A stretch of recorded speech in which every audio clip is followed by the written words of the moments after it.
스트레스 같은 경우는 사실 스트레스를 어떤 받는 환경이나 이 성격을 바꾸는 거는 쉽지 않아요. 하지만 스트레스가 몸에 영향을 주는 거는 풀어낼 수가 있습니다. 그래서 좀 스트레스를 많이 받았다 그러면 스트레칭을 해주시면 좋습니다. 네, 안녕하세요. 성노가병원 한방여성의학센터 정소영 원장입니다. 우리가 치료받을 때도 생활관리가 너무 중요한데요. 네, 이런 생활관리는 증상이 가벼울 때 혹은 증상이 없을 때도 생활관리를 해주시면 이런 배뇨장애, 외음부 통증을 예방할 수 있습니다. 네, 우선 오래 앉아있는 걸 최대한 피해주시고 그리고 오래 앉아있을 수밖에 없다면 1시간마다 한 번씩 꼭 걷거나 스트레칭을 해주시는 것이 좋습니다. 개인적으로 저는 하루 15분에서 20분 정도 산책을 하라고 권유를 드리고 있고요. 스트레스 같은 경우는 사실 스트레스를 어떤 받는 환경이나 그런 받아들이는 생각하는 방법, 이 성격을 바꾸는 거는 쉽지 않아요.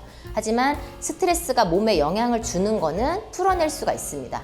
그래서 좀 스트레스를 많이 받았다 그러면 그 스트레스가 영향을 주는 간경락을 풀어주는 스트레칭을 해주시면 좋습니다. 그래서 요도증후군, 방광통증증후군, 외음부 전정염 치료를 그런 도와주는 대표적인 그런 간경락 스트레칭이 장요근 스트레칭이 있는데요. 장요근은 요추 1, 2, 3, 4번에서 시작해서 서해부까지 붙는 근육이고 이제 골반 안쪽을 싸고 있는 근육을 포함하고 있습니다. 이 스트레칭은 너무 세게 하면 허리에 통증이 생길 수 있으니까 가볍게 여러 번 하는 게 좋습니다. 네, 장요근 스트레칭에 대해서 더 궁금하신 분들은 요 위쪽 영상 참고해 주세요. 네, 도움이 되는 음식은 어떤 게 있을까요? 네, 바로 톳, 다시마, 그리고 회향, 계피입니다.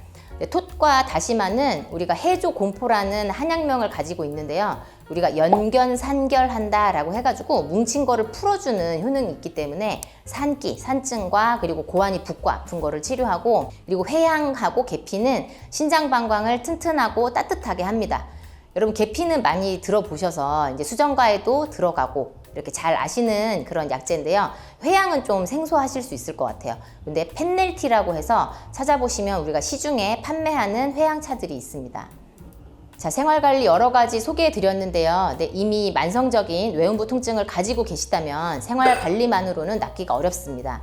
네, 병이 진행하는 속도보다 치료하는 속도가 더 빨라야 나을 수 있죠. 그래서 한약, 침뜸 치료 이런 걸 하면서 이제 스트레칭이나 식이 조절을 병행해야 빨리 호전될 수 있습니다.